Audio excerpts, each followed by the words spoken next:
Hey guys! Today I wanted to do a video on all of the villains from the Harry Potter universe. During my day-to-day life, when I'm not studying or with my family, I like to spend my time researching about, you guessed it, the Harry Potter universe. I've come to the realization that over the past couple of months, I've become a lot more intrigued with the villains from the Harry Potter series. Not because they're crazy and they're a lot of fun to watch on screen or when I'm reading the books. I've come to realize that there's a lot of depth to each and every character in the Harry Potter universe, and actually, the villains are a lot more interesting from that perspective than the heroes. I wanted to make a video talking about them and getting a little bit more in depth and how important they are in the development of the saga as a whole. The first character I wanted to talk about is the one and only Lord Voldemort. Those of you who have only watched the movies, which really sucks, almost know nothing about the characterization of Lord Voldemort, know nothing about his childhood or how he grew up. Voldemort is one of the most complicated characters in the Harry Potter series. Those of you who have read the books know that in fact Lord Voldemort was made out of a love potion, in a way. This female wizard fell in love with a muggle man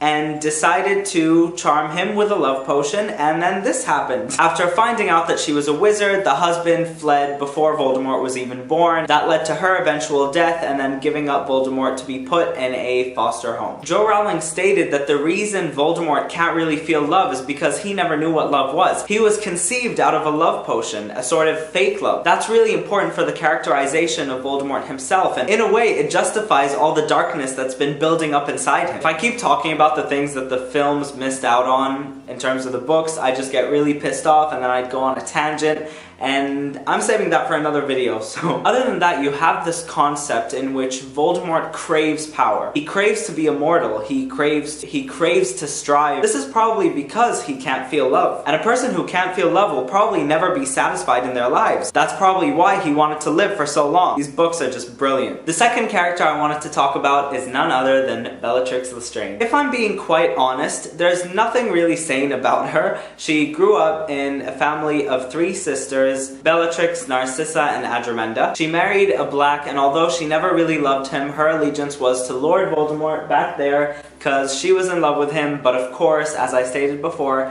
he is incapable of feeling love. To be quite honest, I just love that she's insane. You sense a real feeling of danger when she's around. Watching the films, that scene in Malfoy Manor as she's torturing Hermione is unbelievably horrifying. Mainly because Bellatrix is the type of character to actually pull off something as crazy as that. In my opinion, for any story in literature to evolve and become beautiful, it needs a good villain. It needs a protagonist and an antagonist. There needs to be a back and forth between 2 people, and that's what makes Harry Potter so brilliant. You fall in love with Hogwarts and you fall in love with all of these characters, but you have this set of polar opposites who are fighting between good and evil, black and white. That's what makes the story so captivating. The next villain or set of villains I want to talk about are the Malfoys. This includes Lucius Malfoy, Draco Malfoy, and Narcissa Malfoy, but unfortunately they haven't made a Funko Pop for her yet, and I'm really waiting on that. With Lucius Malfoy, you have a long-haired blonde dude who's really stubborn and really self-centered and obsesses over the idea of wealth and money. There's no other way to describe him apart from saying he's fabulous. Near the last 3 books and 4 movies of the series, you see Lucius Malfoy really start to deteriorate. He gets sent to Azkaban in the end of Harry Potter and the Order of the Phoenix, and after that, you can see that he's become a more broken character who shrivels up under the power of Lord Voldemort. The family in general and the way they switch allegiances, even though it's never really stated, as it is assumed, is really beautiful. You can see how these people learned from their mistakes and wanted to move forward even though they couldn't. Lucius Malfoy was the first one to actually be evident in that kind of change, and I really commend that to him. He's aggravating, he's quite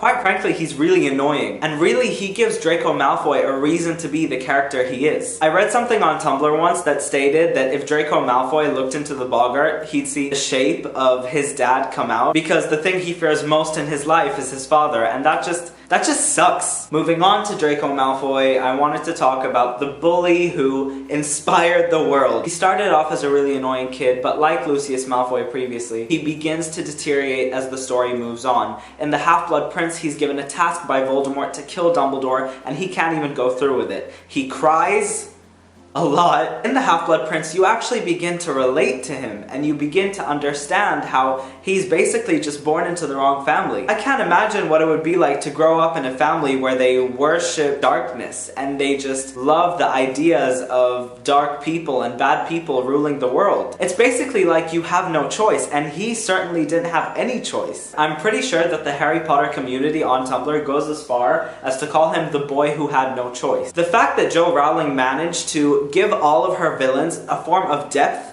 that you can actually go off and do all sorts of research and spend hours of your life just reading stuff about a fictional world. Finally, Narcissa Malfoy. I don't know if you guys have realized, but Harry Potter was actually saved by a mother's love 3 times. The first was by his mom when he was a kid, the second by Molly Weasley, and the last by Narcissa Malfoy. In the Forbidden Forest, after Harry dies in the Deathly Hallows, she's asked by Voldemort to check if the boy is dead. When she bends over, she notices that Harry is actually alive, but she asks him if Draco is alive in the Battle of Hogwarts. He nods. She stands up and lies to Voldemort's face, telling him that he's dead just so she can go and bring her son back into her arms. Harry was saved by a mother's love for someone else, and it's one of the messages that Jo wanted to send to the readers of Harry Potter. Love is the most powerful source of magic. That's why Voldemort couldn't touch him when Harry was a baby, because Harry's mother sacrificed herself for the life of her son. And that's just beautiful. Like, it just blows my mind how amazing these books are. Finally, I wanted to talk about the creatures that belong in the dark universe of Harry Potter. You've got a basilisk from the Chamber of Secrets, Dementors, Thestrals, who have seen death even though they're not really bad creatures. All of these things that the Death Eaters bring to us is just phenomenal. It's really one of the reasons that captivates me the most about the Harry Potter world. You've got all of these in-depth characters from different backgrounds and who just blend in with each other so perfectly. There you have it, guys. That was my video on the villains of Harry Potter and why I love them so much. If you liked the video, please leave a comment and a like, and please subscribe to my channel so you can see a lot more of my videos. Thank you all so much for the support. It means the world to me. Bye, guys!